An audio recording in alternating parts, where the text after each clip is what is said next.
Welcome to the Mindful Mama podcast, where we navigate controversial topics, deep dive into life-changing stories, and engage in meaningful conversation. Join us in embracing the beauty of mindful motherhood. I'm your host, Prenatal. Hello, and welcome back to the Mindful Mama podcast. Today, we are going to be chatting about my first birth experience 5 years ago with my son, Israel. It was a typical induced hospital labor and delivery. This story is highly requested because I have mentioned a few times that it has taken me several years to kind of unpack the trauma that I didn't realize I had from my hospital birth. But now reflecting after having a home birth and a free birth with my two daughters, I'm really able to unpack what we went through in the hospital with our son. So I guess I will start with our pregnancy. We got pregnant really quickly. It only took us 3 months to get pregnant with him, and we were over the moon excited to be pregnant with our first baby. And I really knew nothing about pregnancy. I really knew nothing about my options. And I kind of held that mindset of like, whatever happens, happens. I don't really need to put too much effort into what kind of birth I want because we have no control over it. When I found out I was pregnant, I called up my friend and I was like, I'm pregnant. What do I do next? Like, how do I find an OB? How do I find a pediatrician? Like, can you please walk me through how to do this?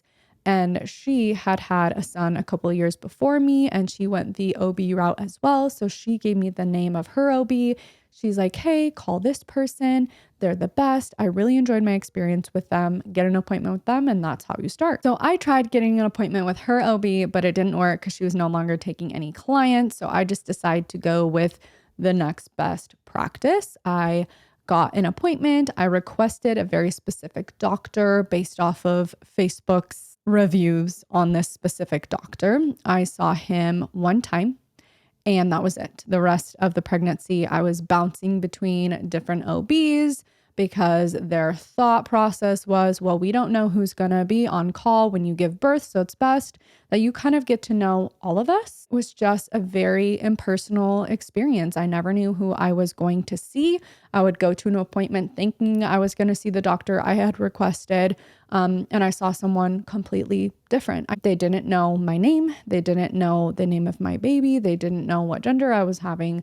They didn't know anything about me. And I would wait and wait and wait an hour plus to be seen. And then I would go back, get my vitals checked, wait even longer in this cold, sterile room for the doctor to come in for literally 5 minutes and barely say anything to me. So that was pretty much my prenatal experience with him, on top of, we were high risk for quite a while. We were sent over to maternal fetal medicine because they were constantly finding different things that were wrong with him. At my anatomy scan with him, they told me they were not able to find a certain part of his heart and I needed to come back for another ultrasound. And then at that ultrasound, they told me he had persistent right umbilical vein, which basically means he was getting nutrients from the opposite vein that he should be. And with this condition, your baby can have heart issues. So they sent me over to maternal fetal medicine and we did multiple checks over there. I was totally in the dark. The OBs never told me the risks, if this was a big deal, if it wasn't a big deal.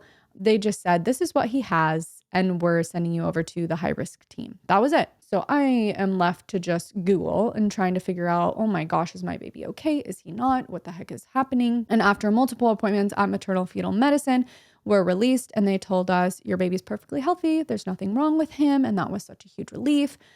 And thereafter, my OBs wanted to continue to do growth scans, tons and tons of growth scans. And at each growth scan, they were not happy with his growth. They weren't happy with the percentile that he was in. And near the end of my pregnancy, I was getting ultrasounds every week, a BPP, which is basically like an ultrasound test. Your baby has to pass this test, get an 8 out of 8. And during these tests, they have to practice breathe within 30 minutes or hiccup.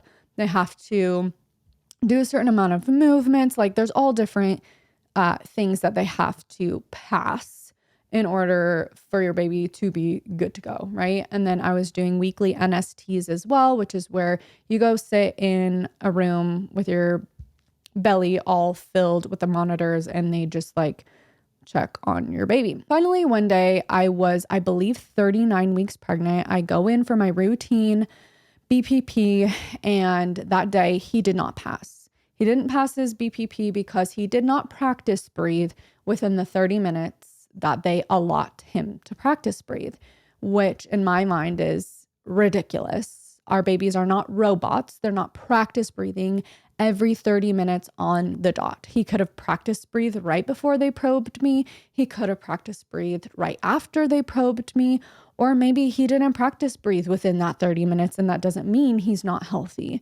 But that's the allotted time that they give your baby to perform and get an 8 out of 8 on this test. And that is how they deem if your baby is in danger or not, if they're in distress or not. So I get pulled back to the room after he fails the BPP, and the ultrasound tech basically says, "Oh girl, I'm so sorry, but they're probably going to induce you." I mean, I could do my best to maybe make his growth numbers a little bit larger so they can give you a couple of days. And she literally sat there and showed me how she could fudge his percentile by deleting certain measurements because I was getting a growth scan that day as well.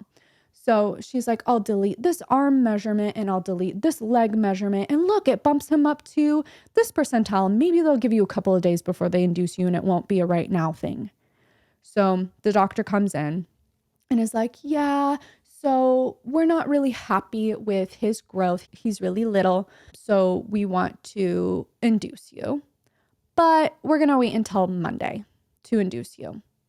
So they're basically telling me that my baby is in danger. He's in distress. He did not pass his BPP. And that is reason to induce me, but we can wait a few days. We'll come back on Monday because that's when I'm scheduled to be on shift. So I'll deliver your baby.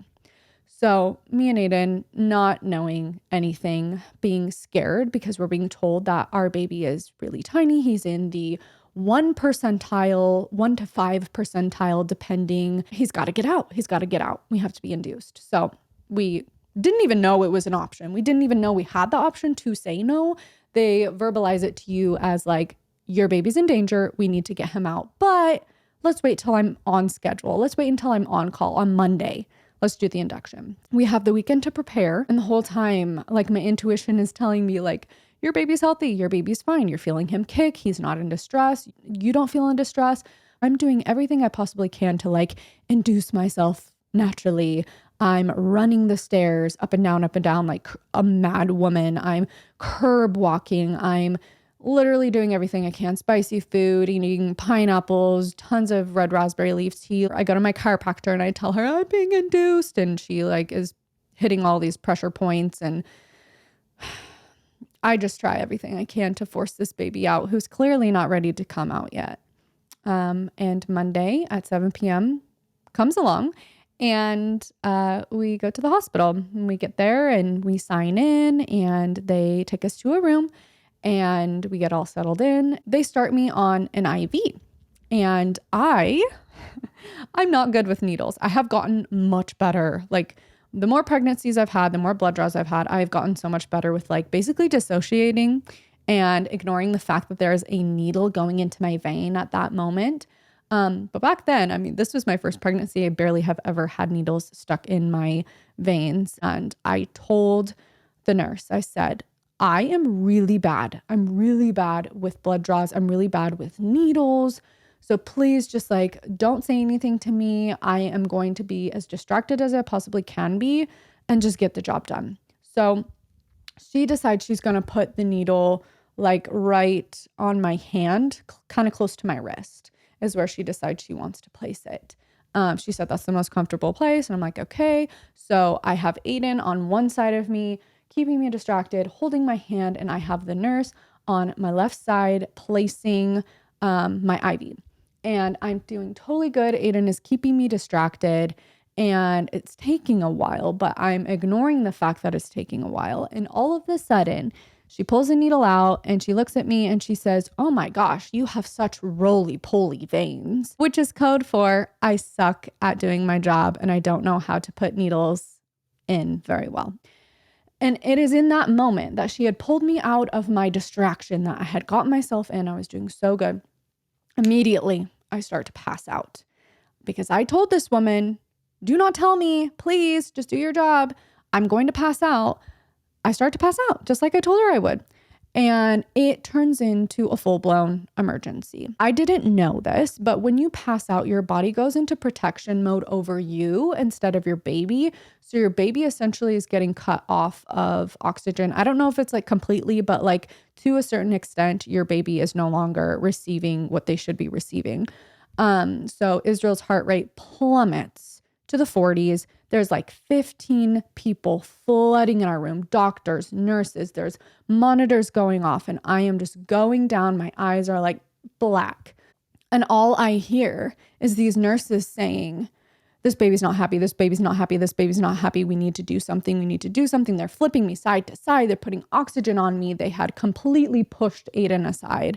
And I remember when I started to come to, I just see Aiden like looking completely terrified, and his poor mom, just consoling him because he is supposed to be our protector and he's not even allowed to be there for me and with me in the moment. He is completely thrown to the side by all of these doctors. Luckily, I didn't like full blown pass out. I was just like so close. I was going completely down. My eyes get black. My ears are all fuzzy, and they get me to kind of calm down. And after several minutes, his heart starts coming back to a better range. But we were this close to being rolled back for an emergency C-section. And so I always tell moms, like, even the tiniest intervention, like getting an IV, can cause the cascade of interventions, which leads to an unnecessary cesarean, which sounds crazy, but it's the truth. So that is kind of how we started our induction. And then we get the Pitocin going around 9 p.m. Me and Aiden decide that we're going to try and get some sleep because we don't know how long this process is going to be. And Aiden is out cold in 2 seconds and I can't sleep. I am so picky about my sleep. Like, I cannot sleep anywhere unless it's my own bed. So I'm just laying there with my eyes closed, trying my best to sleep for several hours. I don't really feel any contractions yet. I'm just kind of feeling tightening. Finally, around like 2 a.m., I'm laying there with my eyes closed and I hear this audible sound. It sounded like somebody snapping a rubber band. And I was like, that's weird. Did my water just break? But I didn't feel any like gushing coming out. So I just lay there for a little bit longer and then I move and water is just pouring out of me. I'm like, oh my gosh, my water broke. Wow, that's so exciting. Like, a lot of the times your water doesn't break on its own and the doctors will do it for you. So that's kind of what I was expecting, is that a doctor would come bring my water at some point. So I was so happy that my water broke on its own. I call the nurse in and I tell her, I'm like, my water broke. And she doesn't believe me. She's like, are you sure? I don't know if your water broke. Are you sure you didn't pee yourself? I'm like, no, my water broke. And it was just even that tiny little interaction of like a nurse being like, are you sure? I don't believe you that your water broke. And I'm like, do you want to go look at my bed and help me change out the sheets? Like, my water broke. And so she goes, okay, well, do you want to change into maybe some other underwear? And I'm like, yeah, that would be excellent because I'm soaked. And she's like, okay, well, you can grab some underwear out of your bag. And I'm like, I didn't bring any. Like, I thought you guys supplied everything. And so she's like, oh, okay. It was like this, I was inconveniencing her. So she went and she had to get me the little like mesh underwear. And she thankfully gave me some like big old pads, because one thing I did not know that I learned in my labor with Israel is when your water breaks, it's not just a one-time big gush. Your water continues to come out of you for the rest of your labor. Like, every contraction, you're squeezing out more fluid, more fluid, more fluid. So you're constantly leaking for hours. So I get that on and I try to get back into bed, but I'm so excited. So I lay there for a little bit longer, I think a couple more hours. I was never able to sleep, maybe around like 4. I start having to moan through the contractions. They're getting more intense. So I'm up and I'm swaying and I'm doing my best to work through them. And at that point, Aiden wakes up. I told him, I'm like, I need to do something. So he suggests, why don't we like go on a walk around the hall and get you kind of moving? And so I agree to that. And the nurses come in and they're gonna, help me like detach all of my monitors and the IV pole with the Pitocin and the fluids and all of that. And I decide as soon as I stand up, I'm like, actually, these are too intense for me to be walking around the hallway, and I don't really want to do that with strangers. Can I get in the tub instead? The thing with the hospital is that you always have to ask for permission. You're not allowed to just do what you want. You're not allowed to just labor the way you want. I ask the nurse, I say, can I please labor in the tub? And she goes, oh, our skin is our biggest organ, which means it absorbs all the toxins we're exposing ourselves to every day. Because of this, I'm very mindful about the skincare and body care I use for myself. Osea formulates their skincare with seaweed because it's a superfood rich in vitamins, minerals, and nutrients. Different species of seaweed can provide a myriad of benefits, including anti-aging and moisturization. Osea sources their seaweed from different places around the world based on its high mineral content and then combines it with other naturally derived ingredients. Osea just launched their holiday bundles that include full-size items, which are the best deal you can get all year. Plus, if you use my code, you can get an extra 10% off on top of that. Use my code Corinne10, that's Kurin 10 for 10% off, or see the link in my show notes. Oh, honey, I don't know if we have any waterproof monitors right now, and you need the waterproof monitors in order to labor in the tub. So I'm like defeated. I'm like, are you kidding me? The only thing I want right now is water. And you're telling me I might not be able to get into the water because you don't have the monitors. So Aiden is like, can you please go check if you guys have the waterproof monitors? So she leaves, I'm laboring, and I'm feeling nauseous with each contraction at this point. And she comes back and what do you know? She has the waterproof monitors. And so she helps me kind of get them all changed up. And me and Aiden mosey our way into the bathroom and he fills up the tub for me. We bring in my IV pole, all of that, because I'm attached to so many different things. And I get in the tub and I'm laboring in the tub. The water felt so good. At that point, I didn't realize I was in transition at that point. Whenever you start to feel nauseous with each contraction, that is a telltale sign that you are probably in transition. But for me, like I didn't realize that because it was my first time. And also it felt so fast. Like I had just started labor a few hours earlier, like real labor. So I'm in the pool and I ask Aiden if he can request a popsicle for me. I remember it was an orange popsicle. And whenever I was contracting, I wanted to throw that popsicle because I'm like, this is so disgusting. I'm so nauseous. I'm going to throw up. I don't want it. And then as soon as my contraction was over, I was like, oh, I'm so happy I have this popsicle. And I would eat the popsicle and I'd wait. And my next contraction, I'd be like, oh my gosh, get this away from me. And back and forth, back and forth. And I labored, in the tub for maybe an hour plus or so. And then a nurse comes in and it was not my nurse. My nurse was on lunch and this nurse comes in and she goes, hey, mama, so we're going to have you get out pretty soon. And we are going to insert an internal monitor just so we can read your baby a little bit better. It's just going to sit right next to your baby's head. And it's just going to give us a much better read on his heart rate. And I was educated on that, thankfully. I knew what internal monitors were. They don't just sit next to your baby's head. Internal monitors are a metal screw. And what they do is they stick their hands up your vagina, they find your baby's head, and they screw a monitor into your baby's head. And you have this string, this monitor, hanging out of your vagina. There was literally no reason at all for my baby to have an internal monitor in his head. There was no distress. There's no sign of distress. He felt fine. His heart rate was fine. I was fine. There was no reason other than the fact that the nurse wanted something to do. I remember just being shocked, like completely shocked that she would even mention that to me. And I didn't say anything to her. I get out of the tub. Thankfully, my nurse is back from her lunch. She was so sweet. My labor nurses truly were angels. They were great. She has me lay on my back and she's like, okay, let's check you for dilation. This was my first time being checked at all during labor. And to my surprise, I was a 9.5. I was a 9.5. This was probably 6:30 a.m.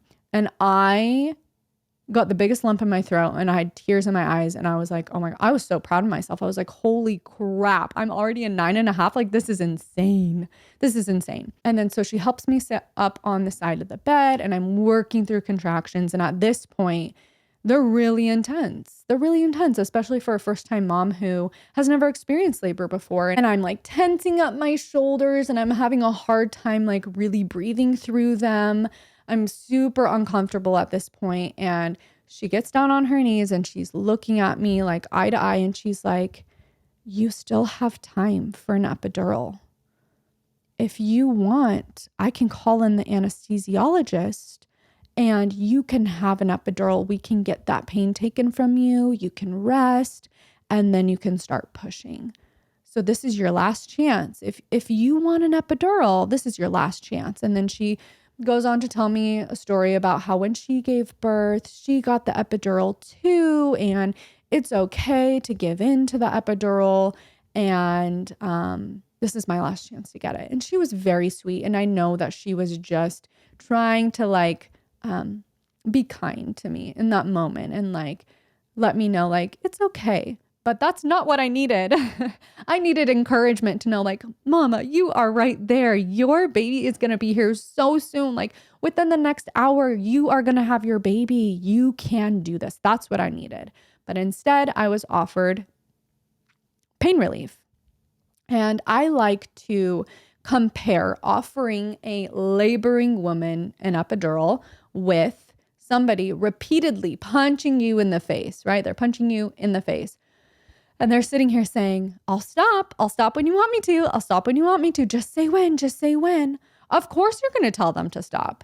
Of course a laboring mama who is literally getting ready to push her baby out of her is going to say, save me. Give me the pain relief. I want out of this. Get me out of this. So I said, yeah, I want the epidural because I was scared. She's telling me this is my last chance. And my contractions at that point are so incredibly intense. They get the anesthesiologist in around 7. And I'm terrified. I'm terrified to get this epidural because they're telling me you can't move. Because if you move, there is a possibility that you can be paralyzed forever. There's also a possibility that I could tap into spinal fluid and you will have a horrendous headache for multiple days and you would have to get a blood patch, like telling me all of these things. And I was like sobbing at this point, holding on to Aiden, holding on to the nurse, telling her, I'm going to have a contraction. I'm going to have a contraction. And she's sitting there holding my hands and she's like, it's okay. You're going to have them. You're going to have them. And I'm like, but I can't stay still. I can't stay still. And I'm just like terrified that I'm going to mess up this freaking epidural. And he's telling me that I need to like curl over my baby. And I'm, telling him, wait, I'm going to have a contraction and forcing him to wait. And it was this whole thing. It was so theatrical of like me sobbing, scared because I can't stay still during my contractions because I'm literally almost fully dilated at this point. Somehow he manages to get it in between my contractions. And it wasn't super painful to get it in, but it felt very weird. And then I get into the bed and I am complaining because I'm like, I'm still feeling the contractions. And they're like, yeah. But at this point, I'm not allowed to move. I have to stay laying on my back in bed because it's dangerous for me to be doing anything else with an epidural. So they're like, yeah, it's probably going to take a while to kick in. Let's just move you side to side so that it can properly numb all of your body. So they're having me lay on my side with the peanut ball and kind of switch back and forth so that the medicine can hit both sides of my body, because at one point only half of my body was numb and then the other half wasn't. And something that I did not know is that every time my nurse would come in, she was actually pressing the epidural button for me to release more medicine. So she was drugging me up without my consent. I did not know this was happening. Aiden said she pressed the button like many, many, many times. The epidural slows my labor. I got the epidural at about 7 a.m. And I did not give birth until 10:58 a.m. So, of course, once the epidural sets in, I'm like on cloud nine. I'm like, this is amazing. I can talk. I can relax. I'm feeling great. And we call our family to come in. So my mom and Aiden's mom, they come back and I am telling them how amazing this is. Like, I wouldn't be able to talk to you right now if I didn't have this. And my nurse comes in and she feeds me, which honestly is such a privilege. If you've ever given birth at the hospital, you know you're not allowed to eat. They tell you you're not allowed to eat.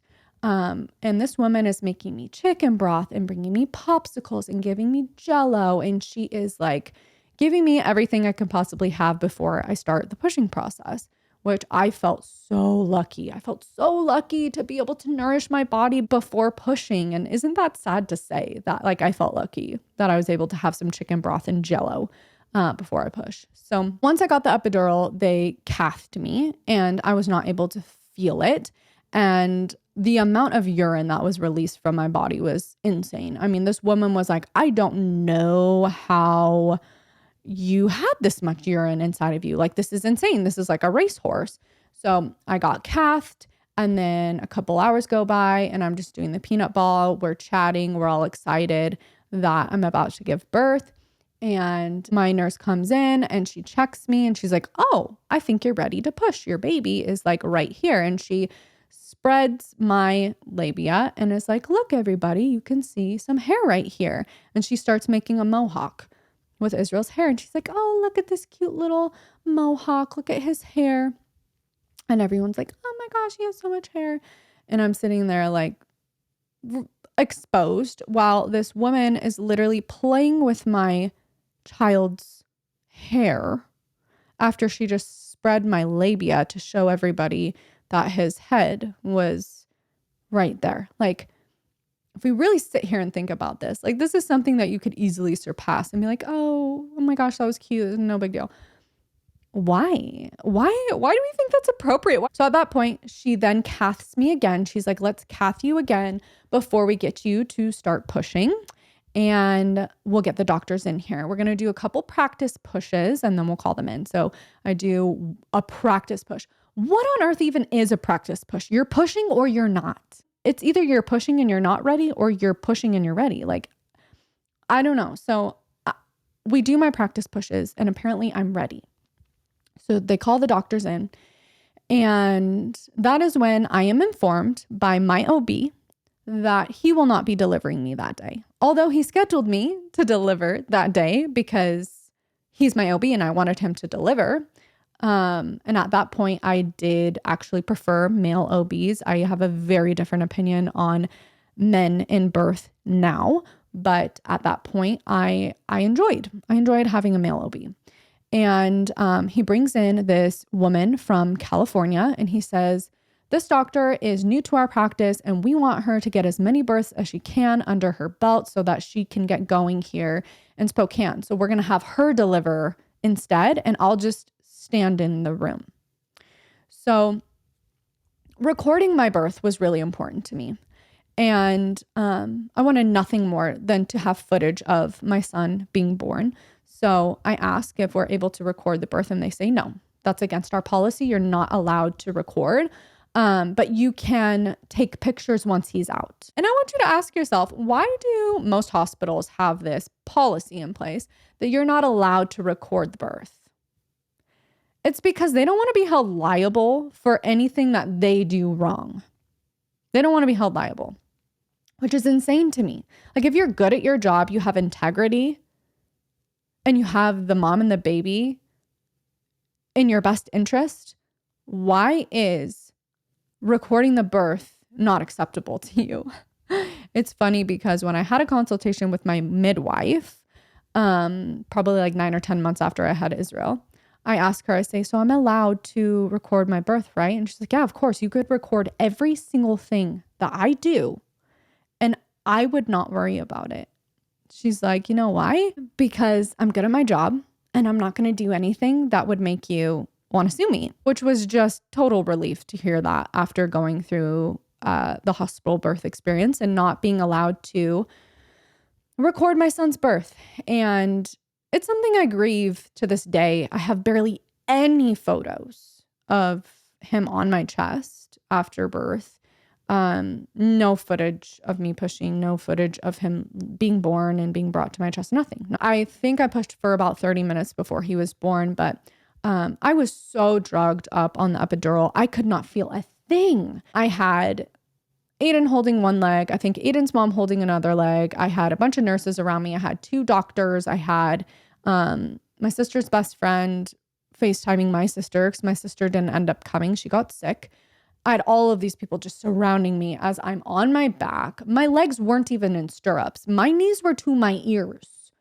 And I'm pushing with all my might while everyone counts 1, 2, 3, 4, 5, 6, over and over again. And they're telling you, hold your breath, push with all your might, push as long as you can. Just the coached purple pushing while everyone is holding on to you and yelling at you, and everyone's like, good job, I can see his head. Like literally chaos erupting as you're trying to birth your baby on your back with your knees to your ears. I'm not able to feel my contractions, so they have to tell me when to push by watching the monitor. Apparently they weren't happy with how frequent my contractions were at this point. My nurse goes, oh, you have a lazy uterus, so we're going to go ahead and crank up that Pitocin for you to get this going.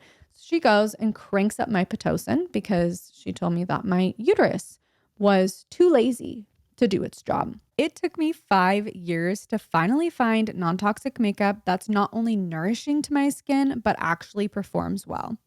As a previous makeup artist myself, I absolutely refuse to spend my money on makeup products that do not work. Crunchi is the brand that finally converted me. They have personally banished over 10,000 ingredients that do not make the cut into their products that unfortunately is in most of the makeup we use day in and day out. I'm personally obsessed with their cream concealers and their cream blushes, and I finally started wearing lipstick again because I actually feel good about kissing my babies while wearing it. So their lip pencils are a must. Click the link in my show notes and add the code ADVOCATE10 for 10% off your first purchase with Crunchi. That's Crunchi with an I, and make sure to use my link or the code will not work. I did not know it at the time, but the entire time I was pushing, the OB that was, quote, delivering had her fingers inside of me the entire time. And she was aggressively stretching me the whole time. For my YouTube watchers, essentially, she was going like this to me the entire time, but extremely, extremely aggressively stretching me because I'm a first-time mom and I need help being stretched. And this will help me prevent tearing if another person has their fingers inside of my vagina while I'm pushing. So I'm thinking she's doing me a favor because I didn't know anything about it. And once Israel comes out and he is placed on my chest, then is when I find out that I have a labial tear to the side, which I know was caused by her and her aggressive stretching of my vaginal opening. Because physiological tears, sure, maybe you could tear to the side, but that's not, usually what happens. Physiological tears usually either go up or down, and I tore straight to the side. She never told me what degree it was. I am guessing that it was like a really bad 2nd degree, but she never told me. So my baby's on my chest and I'm having a moment. They place a hat on him immediately. They're rubbing him down and covering him up with all of these blankets, and my legs are in stirrups, and my OB is pulling my placenta out of me literally so fast. I mean, my placenta was out so fast. And they're like, okay, it's time to cut the cord, and I had told them that it was really important for me to have delayed cord clamping. And they told me, oh yeah, that's standard. That's standard for our hospital. We always do delayed cord clamping. Make sure that if your hospital says that, if your OB says that, that you align with what they mean when they say delayed. Because my hospital meant 1 to 2 minutes, not wait until white. So I remember thinking, whoa, this is too fast. Like, why are you cutting the cord already? And Aiden didn't know. So he's there and he's trying to cut through the cord, and it's taking him a while because it's still pulsing and full of blood. And as soon as he cuts it, blood squirts everywhere, all over me, all over Aiden. And in that moment, I felt so violated and disrespected, because that was one thing that I wanted so badly, for my son to receive all of his blood back. And they didn't listen to me. And I was pulled out of whatever birth high I could have, being so drugged up on the epidural. And I was just sad. I was sad that my son did not get to have the blood that he so deserved. And they wanted to just rush everything and get the placenta out and get him detached and get going on to their next patient. So I was not able to recover and get myself back into the excitement and the happiness of my son after that point, because I just felt so violated and not listened to, not respected at all. My doctor is sewing me up and I have Israel on my chest, and I'm doing my best to just be in the moment and be in awe of my baby, but that's all I can think about. And I get a pretty decent golden hour, and then they take him and they weigh him, and we find out that he's 5 pounds, 12 ounces, which is small. But we now know, because we've had 2 more babies, that first of all, I go later. I have longer pregnancies and my babies are small. Both of my girls were born at 6:14, and Cicely was almost 42 weeks and Flo was 41 and 1. So my babies need longer to cook, and they're just small. Wonder why? Because I'm small. I'm only 5'2", 105 pounds. I'm a small girl, so I have small babies. And they get him all swaddled up and bring him to me, and we get wheeled off to the postpartum room. And I'm still attached to the Pitocin at this point, and all of my IVs and everything. And once we get into the postpartum room, Aiden asks, hey, can we get her off of these IVs now? This is super uncomfortable for her. She's trying to breastfeed and she just gave birth. Can we please pull these IVs out? And they told him no. They said, no, she's still on the Pitocin. It's going to help prevent hemorrhaging. So we're not going to take her off. Aiden literally asked, please take her off the IVs. And they said no. So even when you ask for things in the hospital, you ask to get your IV taken out, they'll tell you no. And I did not get my IV removed until I was being discharged from that hospital. I had the most gnarly bruises from that IV. It was so sore and so painful to try and hold a brand new baby. You're a first time mom, you're trying to breastfeed, you're in so much pain. All I wanted was that IV out of my body. And they said no. So, of course, good little patients, we don't push it. And we get settled into our postpartum room. I'm trying to learn how to breastfeed, so exhausted.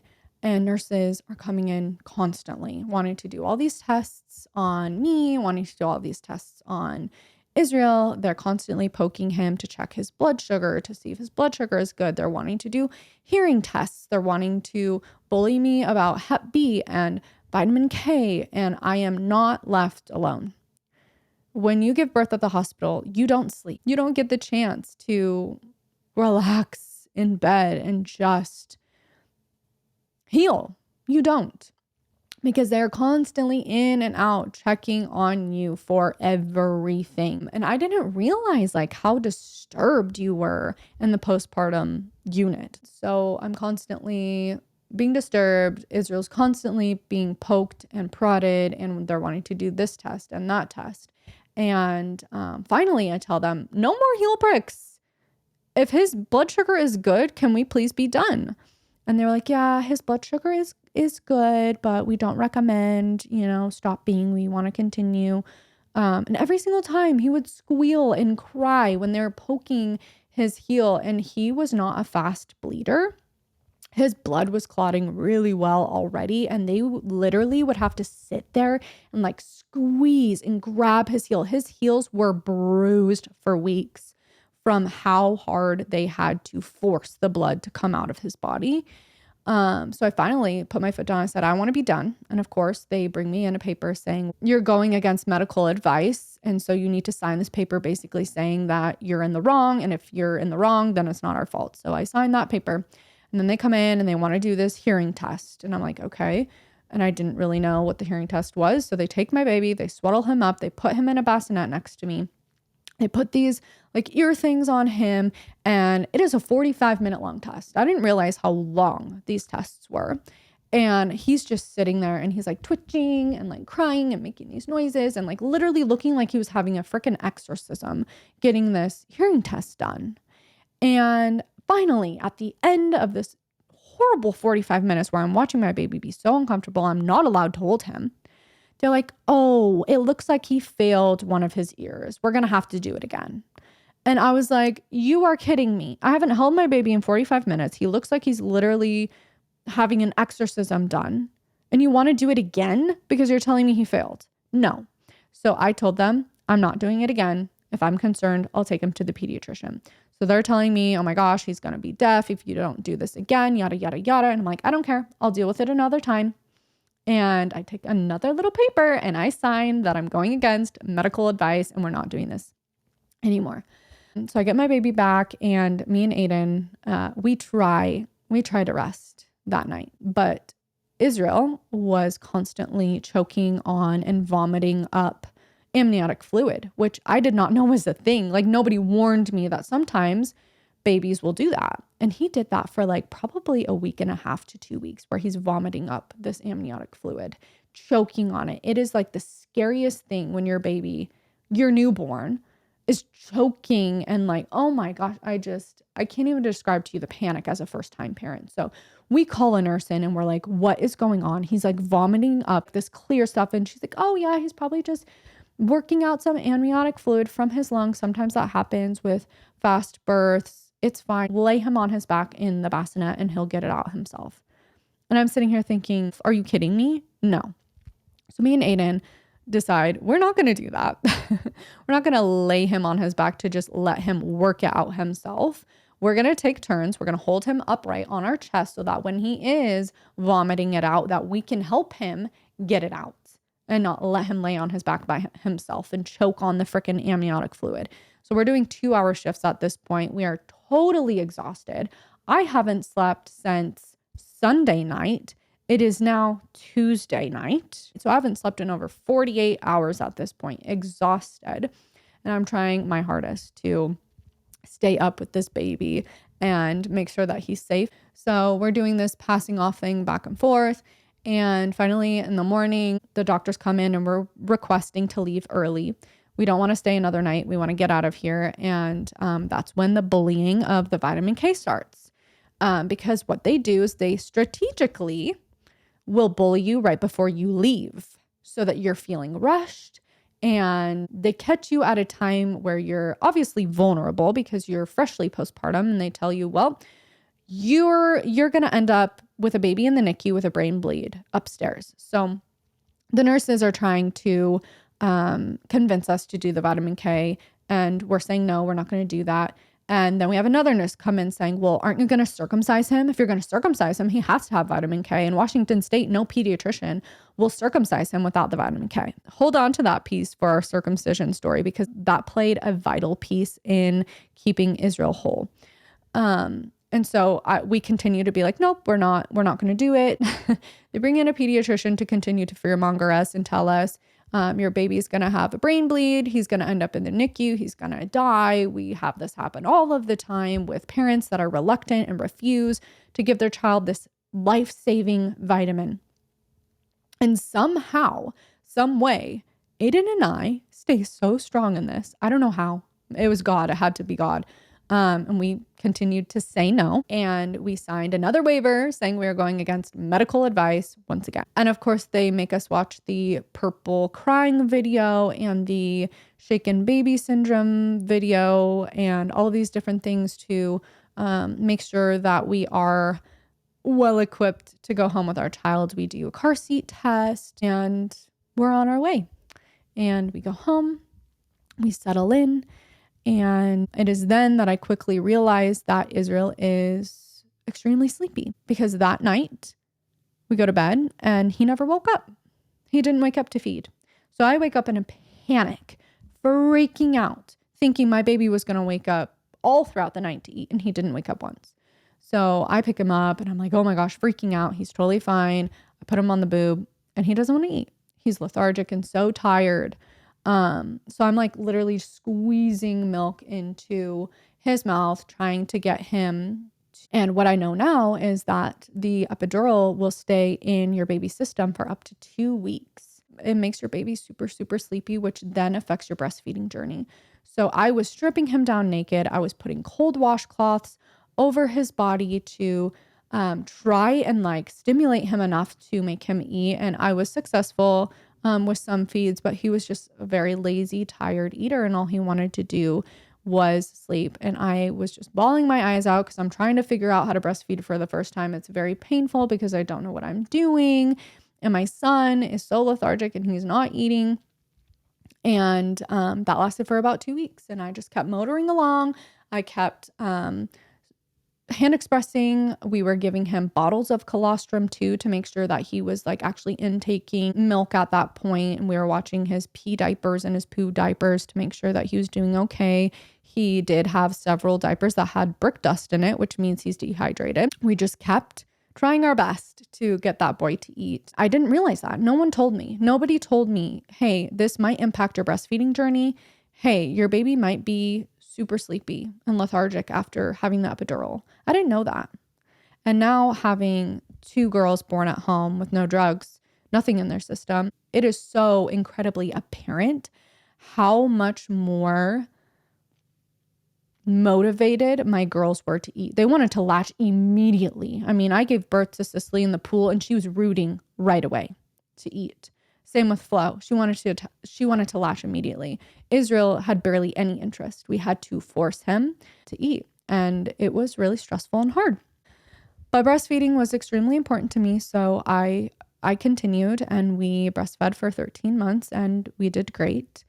I just think that's an important piece that mothers should know. Like, if I would have known that piece, I think it would have given me a little bit of like reassurance that it's normal for him to be acting this way after the epidural.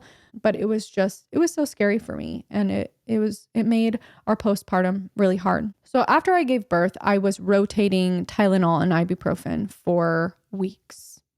I was on pain meds for as long as I could be, which is very unlike me. Even before I became more holistic, I never took meds for anything. My vagina hurt so bad.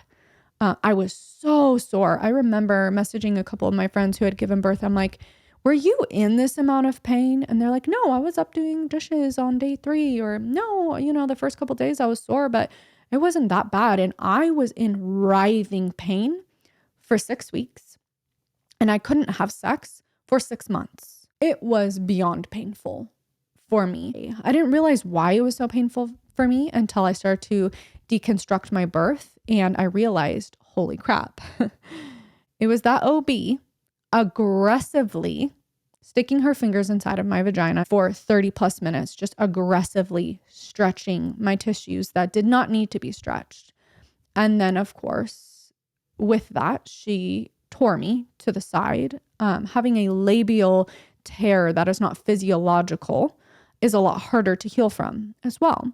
So I remember being like several months postpartum and moving in a specific way and like feeling this lightning bolt of pain go across my tear, because I wasn't supposed to tear like that. And then another thing I had noticed postpartum is every time I would go pee, I felt like I would get a Charlie horse, like a really bad cramp in my urethra, and it would stop me from peeing. It was the most intense, painful, crazy experience. And I never knew why. I was like, why is did I tear my urethra? Like, what is going on with my urethra? And I don't know if I had posted about it on Instagram or something, but somehow I was having a conversation with someone on Instagram who told me my urethra got damaged from being cathed in the hospital.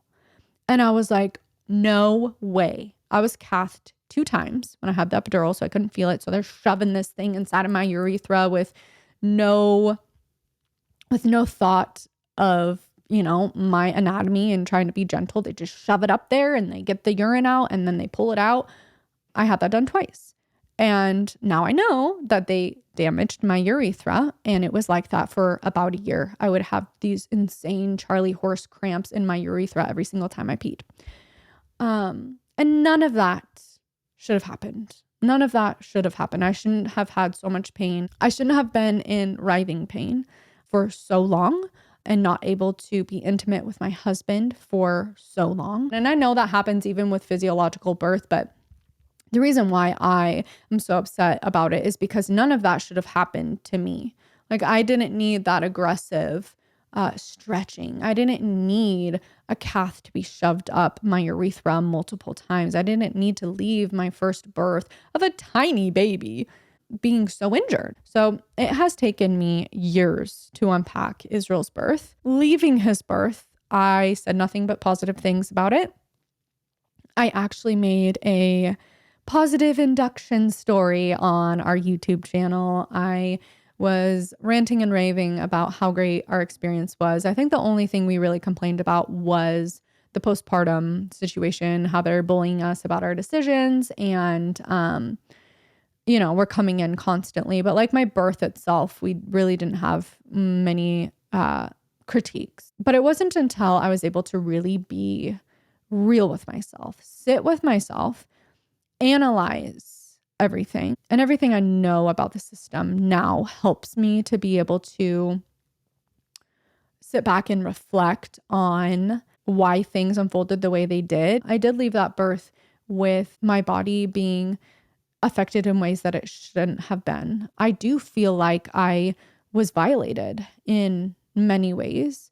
Not only with my wishes being respected, but like my body was being violated when it shouldn't have been. And these people they don't even see you as human. They just see you as, I don't even know what they see you as. They're just so like disconnected. They're so like detached from emotions that they just do things that I don't get. Like, I don't get. Just even that nurse making a mohawk out of Israel's hair after she spreads my labia. We just think this is normal. And I'm here to tell you, it's not normal. This is not normal. And we should not be allowing people to treat our bodies this way and not even ask us for consent. They never ask you for consent. Instead, they say, I'm going to spread your labia now. She doesn't even say that. I'm going to check you for dilation now. I'm going to turn up your Pitocin. You have a lazy uterus. Sometimes they don't even say anything to you. Like my nurse was just cranking up my epidural without even asking me. What if I didn't want it cranked up? What if I did want to feel some of it? What if I didn't want you to pump up my Pitocin? What if I didn't want your fingers inside of me while I'm trying to push my baby out? What if I don't want you screaming in my face telling me to push? What if I don't want you to push my knees up to my ears? What if I don't want this massive light on my vagina as I'm giving birth? Women just really aren't considered. You're just put through this routine. They do what they do. They're never questioned. But if you do question them, they make you feel stupid. They don't listen to you. They don't allow you to do certain things. It's just so interesting for me to reflect and look back now on seemingly a positive hospital birth experience. I didn't leave with an immense amount of trauma. I'm healthy. My baby is healthy. I had a pretty quick birth. It was 13 hours from the start of Pitocin to Israel being out. For a first-time mom, especially in induction, that's pretty unheard of. Even the best of the best possible experience in the hospital has so much, I don't even know what word I'm looking for, but just so much wrong. So even the best of the best experience you can have with all of these interventions, I'm left feeling like this is so wrong. This should not have happened. And I can sit here and beat myself up about the decisions that I made and the parts that I played in my birth. Or I can take responsibility for the choices that I made at the time, knowing that I was a different woman back then. Israel's birth is essentially what led me to my daughter's births, a home birth and a free birth, and my passion for birth and looking into physiological labor and what God has designed our bodies to do and how God intends labor to be. He really was the catapult for my biggest passions in life now. Israel as a whole, his pregnancy and just becoming a mother has really helped define me and give me so much purpose. The whole reason this podcast is here now is because of him and him helping to launch me into being mindful, being a mindful mama, and caring and having to care, being forced to care, being forced to look into things, being forced to question the norm, being forced to question my decisions. And I'm so thankful for that. So that is my birth story with Israel. I hope that you were able to take some good golden nuggets from it. And I hope you enjoyed listening to me share. This is kind of vulnerable for me to share. It's taken me years to deconstruct Israel's birth. I think it was in Florence's pregnancy, actually, that I really decided to sit with myself and deconstruct what had happened there and kind of come to terms with how I feel about his birth. There's a lot that I learned. There's a lot that I'm thankful for. Mainly, I'm truly thankful for what his birth has taught me. So that is where I'm going to end Israel's birth story. I hope to see you guys again next week.